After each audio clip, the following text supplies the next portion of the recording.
You going? Yeah. You hear that? Yeah. That's weird. Okay, welcome back to probably a shorter video of, welcome back to a interesting shorter video of the whole Supercharged 3800 converted from front wheel drive to rear wheel drive in an S10 or any rear wheel drive car for that matter. Quick explanation if you are new here. This is my 1969 Chevy Corvair on a Chevy S10 pickup truck frame with a front wheel drive Supercharged 3800 that I converted to rear wheel drive. Mechanically speaking, at one point in time, this was a Chevy S10. That's why I always label my videos how to put a Supercharged 3800 into a S10.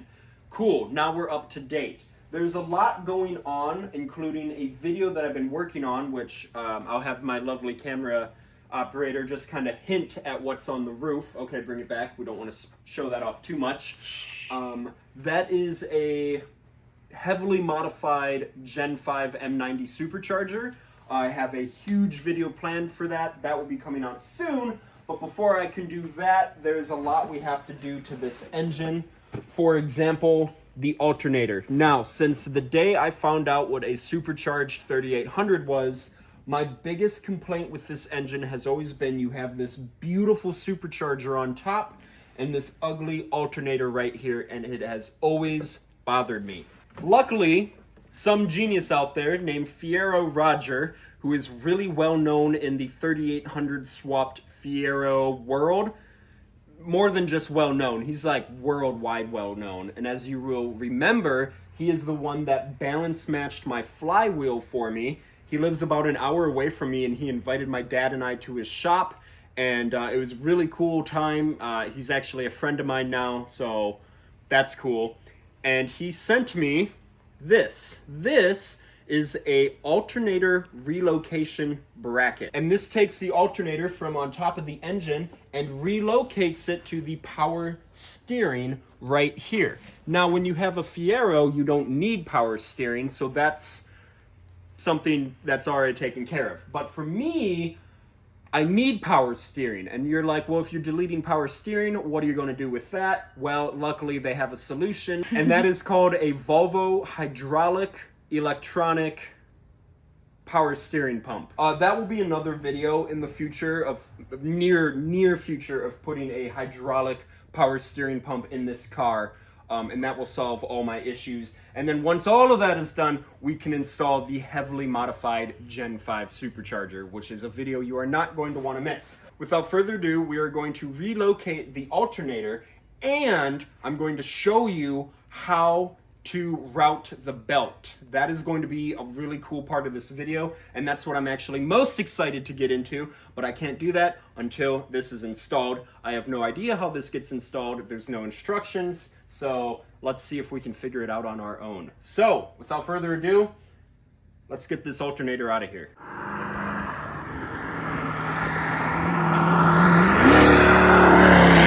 Oh!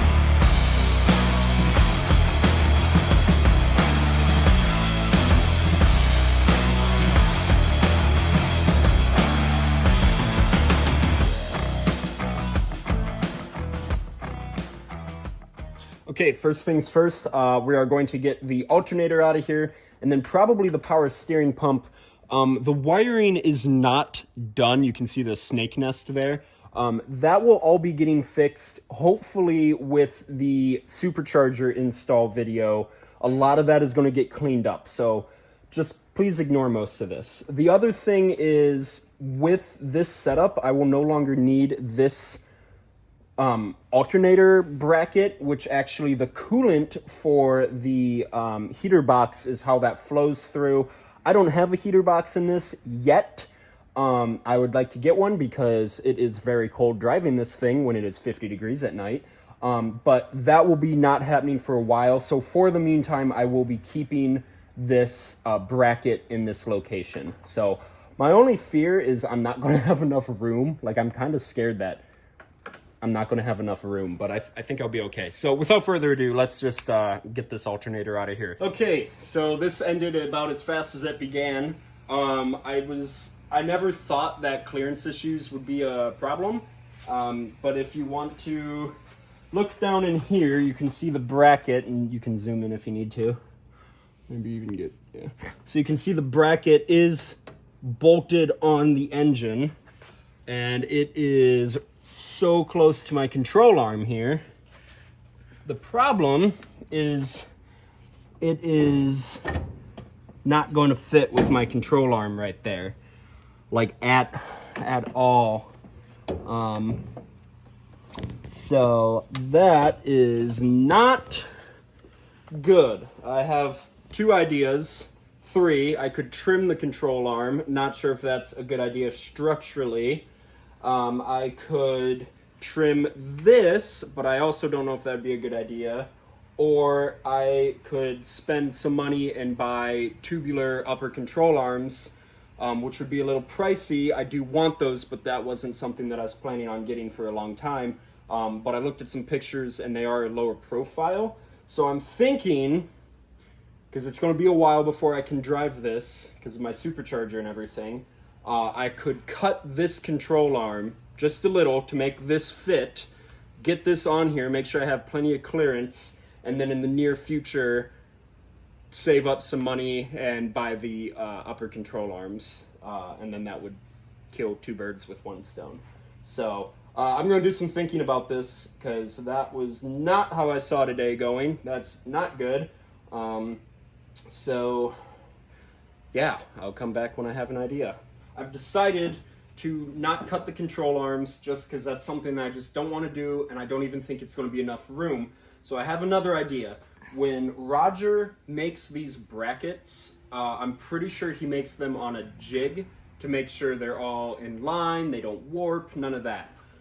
So I think what I can do, if you want to get closer, is if you zoom in here, you got, how well can you see the holes? Okay, you got here and here, and that bolts to the alternator here and here. But you also have this bolt here, and that is right here. This screws into the head right there, right? So I'm thinking I can cut the bracket here, right? Just zip it off, which is a shame because this is a beautiful work of art. And I can then, using this bolt that will be in the stock location from Roger, I can use that to bolt the alternator in and then position it, let's say, right here, right? And then I will then bolt the bracket that I cut off to this, get some cardboard or whatever, make a piece of metal that will then connect the two, thus repositioning the bracket here higher up.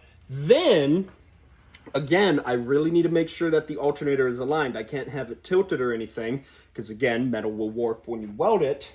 I can make sure that it is in line with this bolt there. That will be the way that I make sure the belt is perfectly in line. I think that is probably the best option I have. The only problem is I don't have any 1/4-inch metal. I have 3/8 thick metal, scrap metal laying around. The only problem with that is that's really thick and a bit overkill, but if that's all I have, that's what I'm going to use. So, unfortunately, this is something I did not plan on doing, but I think I can make it work. It's going on 4 o'clock. I think I can probably have this all welded up and done by 5 o'clock, and hopefully working on the belt system itself. So without further ado, I'm going to do some logistic thinking here, figure out how to kind of make this work, and I'll come back when I kind of have it all put back together, and I'll show you what I did. So let's do that. Okay, so just have this loosely mocked up, being held up with the 1 bolt right there. As you can see, that is the distance, but it's hard to see, but there is space. So I'm still working out the logistics. I might have problems with a spark plug wire, but I'm not super concerned about that. I think I will be able to make that work, hopefully. And then one other thing, it's really hard to see. It looks like this might be sitting back a little bit. So I'll just have to look out for that. And then this is going to have to be modified, but that shouldn't be too hard, and I'll show you how. My only problem is it looks like we might have some interference issues when I throw the belt up here. It looks like we might end up having some issues there, but I'm not sure yet. However, now that I think about it, we might not, because this is in the same position that the power steering is. So we might actually be good. So, okay. And then the last thing is when I go to cut the bracket, it bends right here. It's hard to see with the alternator in the way, but right here, it bends and angles a few degrees back. And that's going to be really hard to replicate that bend. So when I cut it, I'm going to cut it on the flat part here. So I'm going to get the alternator out of here and mark it up. All right, I just want to make this abundantly clear that I am not happy about having to cut this up, but you got to do what you got to do.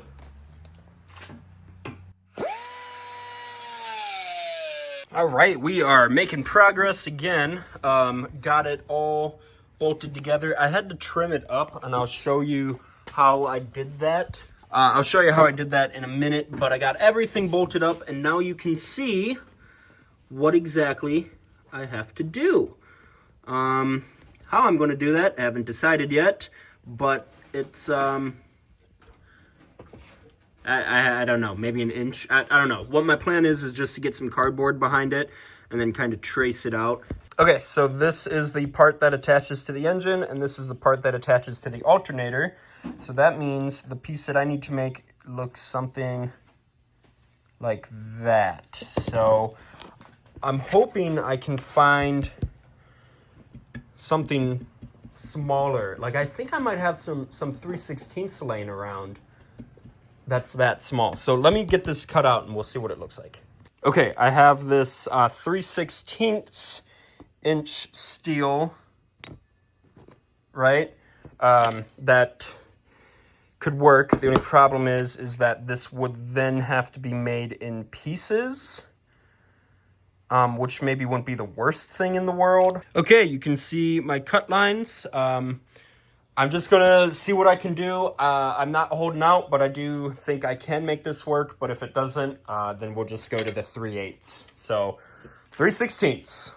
Okay, so just got that piece kind of tacked in there. Again, it's not done, but I'm gonna see if I can carefully remove the alternator, and then, whoops, that's probably not supposed to do that.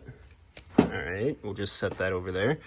Carefully remove the alternator and see if I can take the entire bracket out and then start welding it up. I just have to be really careful of it warping, so I'm going to see if I can somehow make a jig for it or something. I just don't want to be welding down in there because it's throwing sparks and I have a lot of exposed stuff. So, but I'm feeling a lot better about this. So as soon as I get that all welded up, I'm going to be much happier. All right, so again, not done, but I have an idea. But I did just want to show you how I did have to cut part of the bracket there, and that's not done being modified. But my fear is this warping. So I was thinking, what if I just bolted it to the alternator to hold it in place?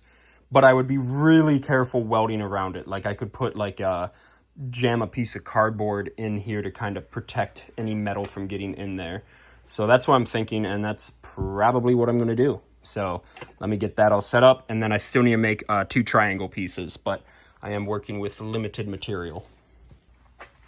Okay, so while that is cooling off in the meantime, please don't judge me too bad on my welds. They penetrate, they're just not good looking.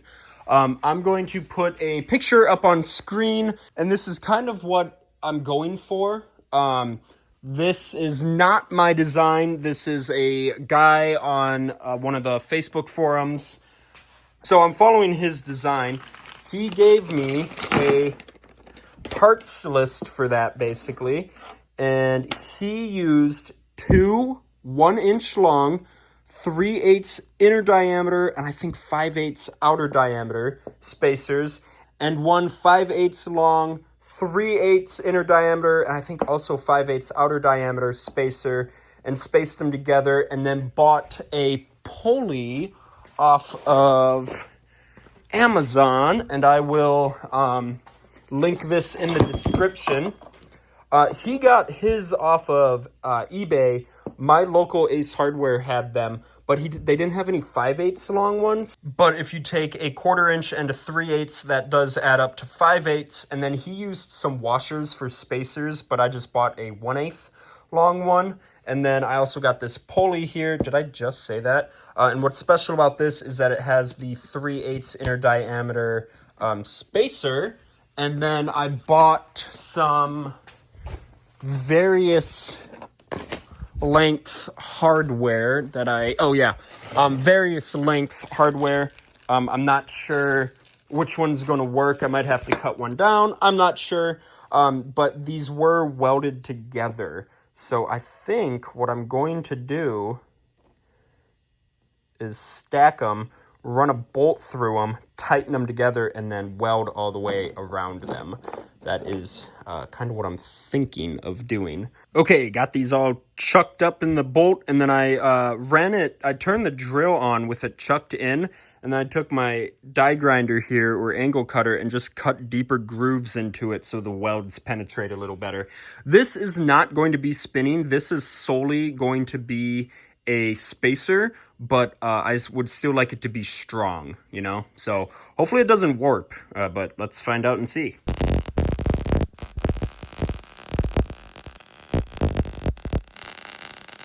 Got a little warm there, but aluminum dissipates the heat really fast, so I think I'm good. So I'm going to unbolt this, grind the welds down, probably not spend too much time making them look too pretty. I feel really good about this. Get that bolted up, and then we got this spacer here. Wow, that's really hot. Okay, that one's hot. But I'm feeling good. I think we're good. Okay, so getting this dialed in, I had to take my tap set, chuck in a M10 by 1.5. I don't recommend doing it like this. And then I basically made the threads really long on the bolt that I'm using, because I needed the threads to be longer, but I also needed to shorten the bolt, if that makes any sense. So now I'm getting this here. It looks like we need to come out maybe a little bit, but we might be good just based on the wear marks of the water pump. So the only problem is and I only have the 1/8 inch spacer. So I think a washer might work, or honestly, a locking spring washer or whatever that's called. That would probably be really good because that would create tension. Once I know for a fact this is going to work, I'm going to red Loctite the crap out of that. So there's that. I got this in here. That's a little close for my comfort, so I am going to probably either trim up the bracket or the control arm just a little. I'm just trying to get this to the point tonight that I can have it all together and get the measurement of my belt, because I have to order or go to O'Reilly's and get a custom belt. So I won't know until it's all together. So I'm just trying to get it to the point of mostly together, and then I can get that measurement. So let's find out what that is. By the way, I was talking about one of these, and that's what I used. And that's pretty close. I think this might have to come forward a little more.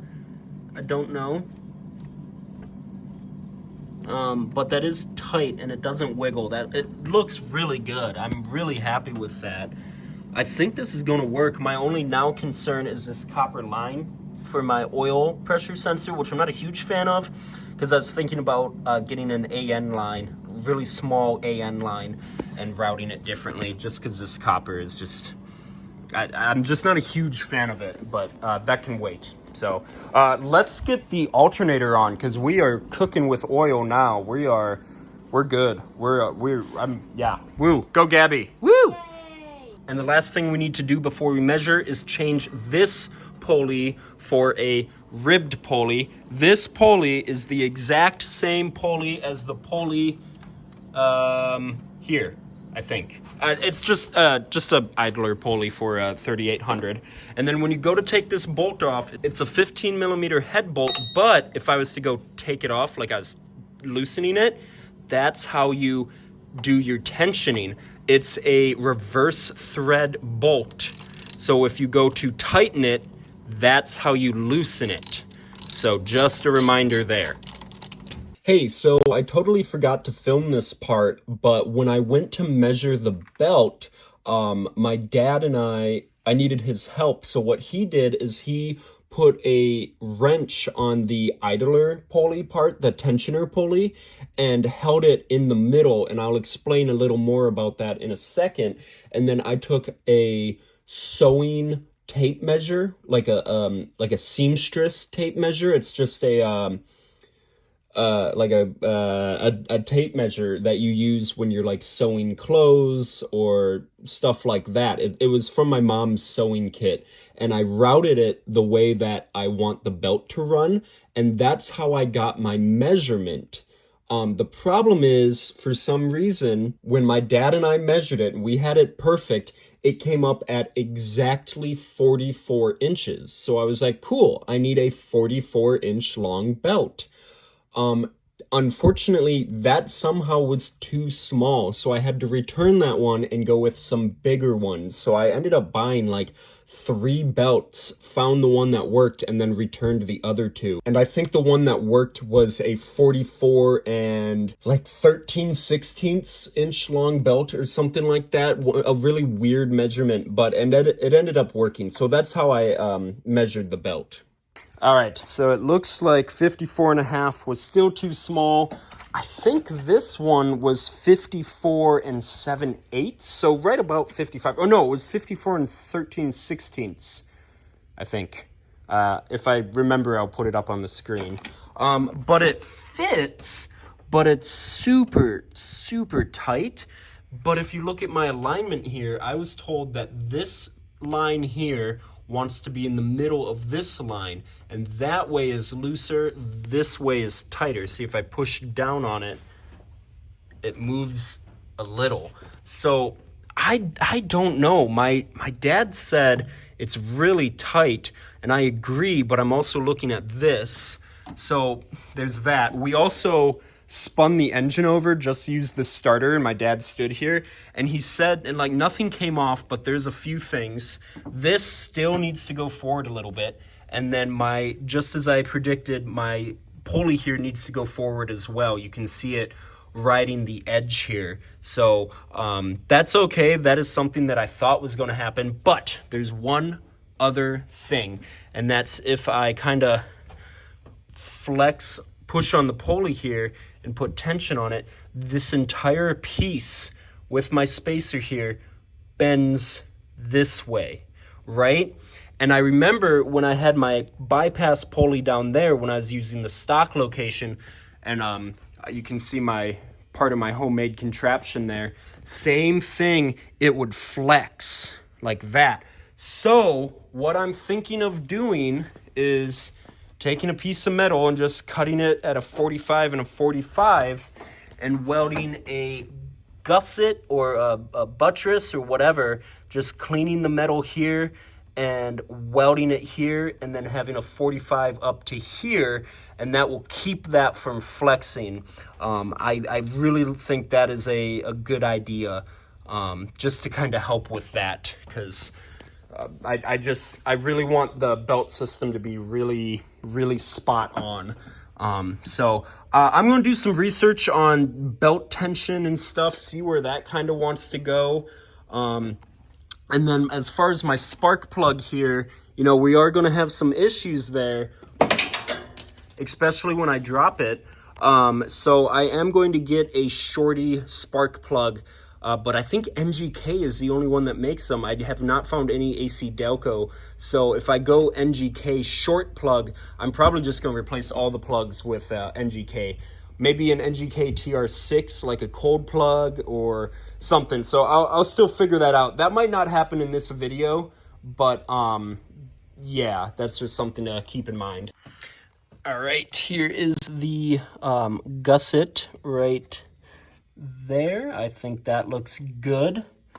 And I know I literally just said I don't want to weld this tonight, but a part of me is like, well, it is right there, and my welder is right there, and I could weld it in really quickly. So I think I might do that.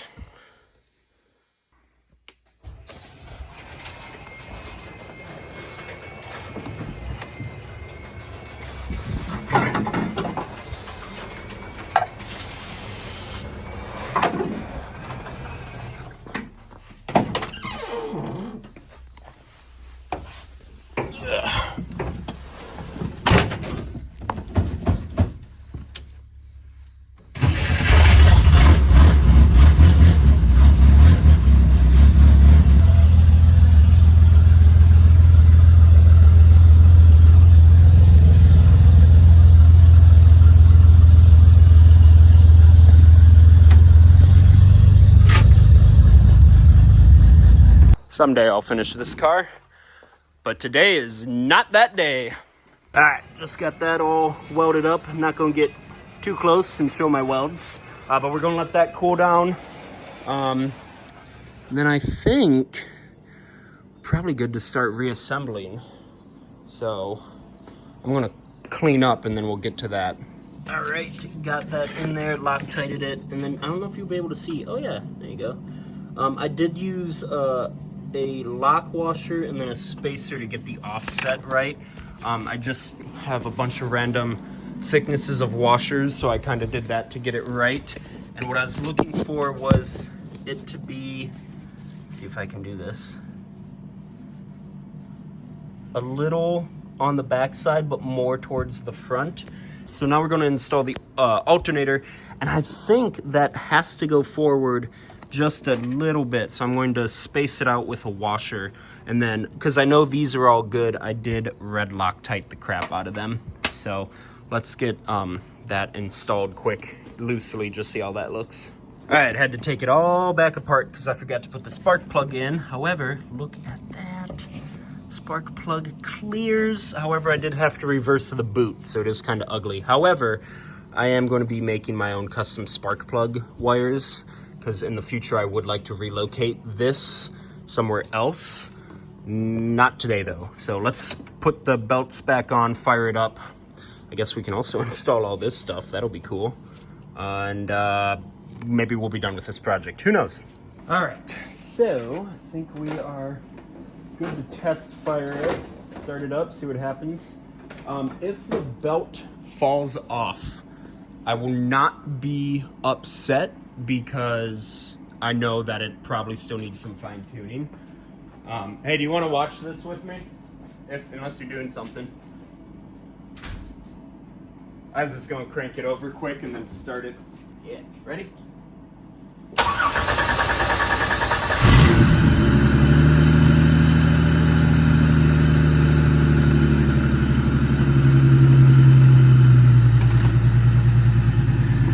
All right. Bam. Yeah, I can tell that the alternator, it needs to go back just a little and like just kind of turn just a little bit because it is riding the pulley there, which if I can't fix, I can always slide my homemade pulley forward a little bit.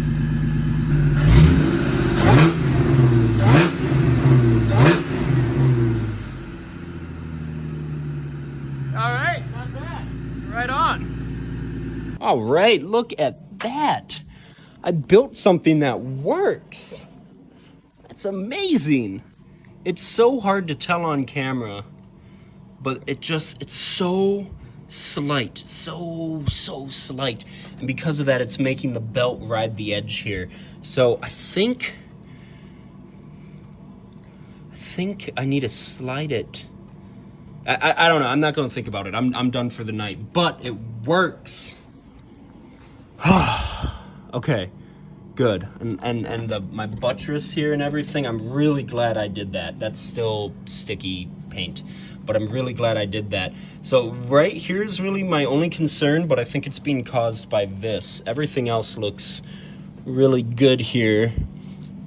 So I think we're good. And even the belt here on the water pump. And I made sure this is spinning the same way. That'd be really bad.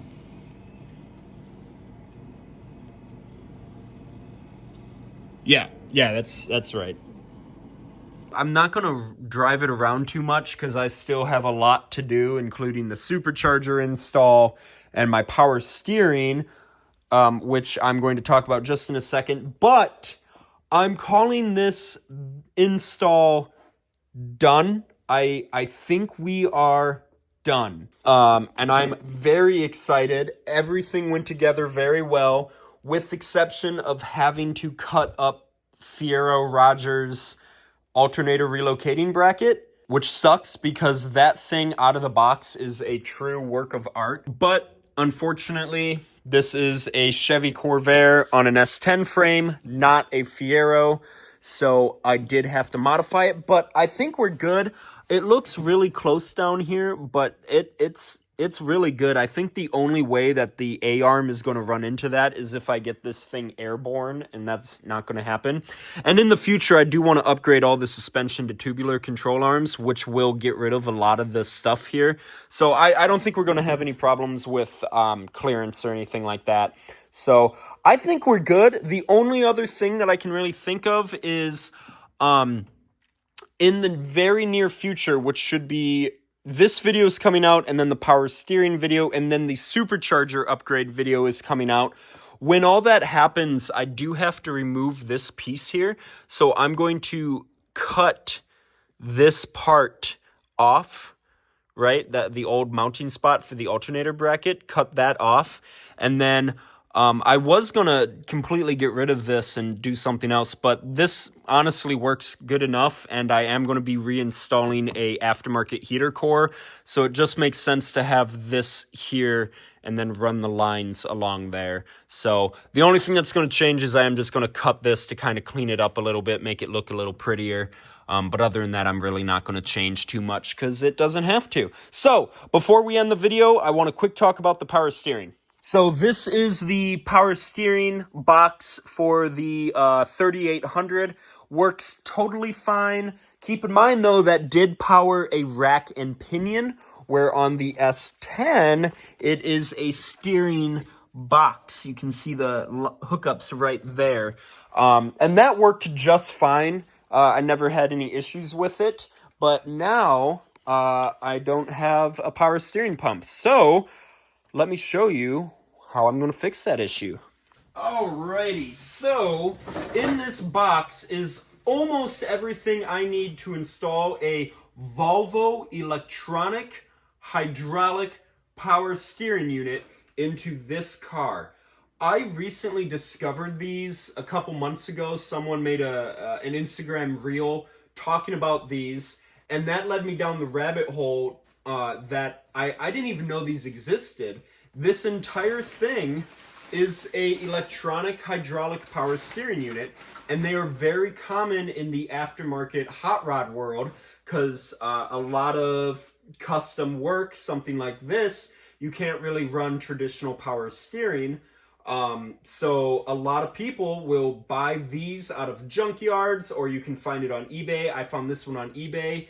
Unfortunately, I bought this one. It was a very, very pretty penny for what I would have liked to have spent. Bought it off eBay, and about a couple weeks later, my dad and I were at our local junkyard, and there was a Volvo there with this exact pump that I could have gotten a lot cheaper.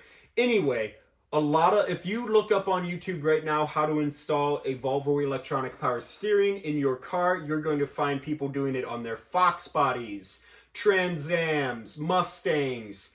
Basically anything with power steering, you can install this in.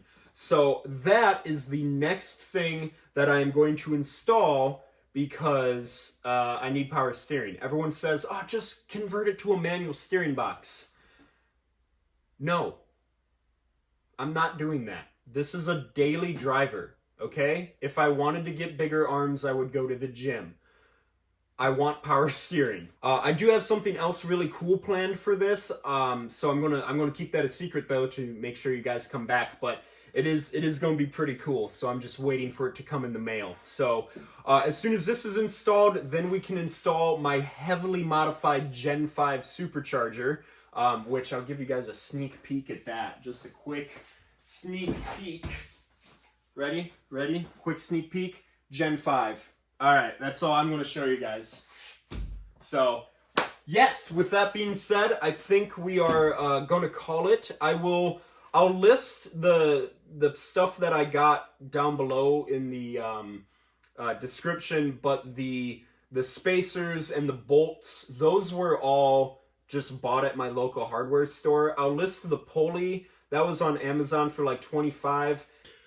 Something that I just realized, the pulley that originally went here that I replaced with a ribbed pulley, if you didn't want to buy this pulley, you could just use the old pulley, just switch that out. And if I would have thought of that, I probably would have done it like that. Kind of wish I would have, because I already had this pulley. That one was 25 bucks. And the belt would have fit better. And then the alternator relocating bracket is from Fiero Rog, R-O-G, or Rog. I guess I don't actually know. You can find him on Facebook, or you can join a 3800 Fiero Swap Facebook page, and that will also help you connect with him. He's very well known in the Fiero Swap 3800 world. He's just like a really cool guy too. He knows his stuff. So shout out to him for sending me that. It looks great. It's exactly how I envisioned it. So yeah, very excited for that. So with that, this is the end of the video. Thank you for watching. Please subscribe, because I have a lot of cool stuff coming, not just on this car, but on my orange car behind, and some other projects coming soon. So subscribe, comment, like the video, all that stuff, and we'll see you guys in the next one.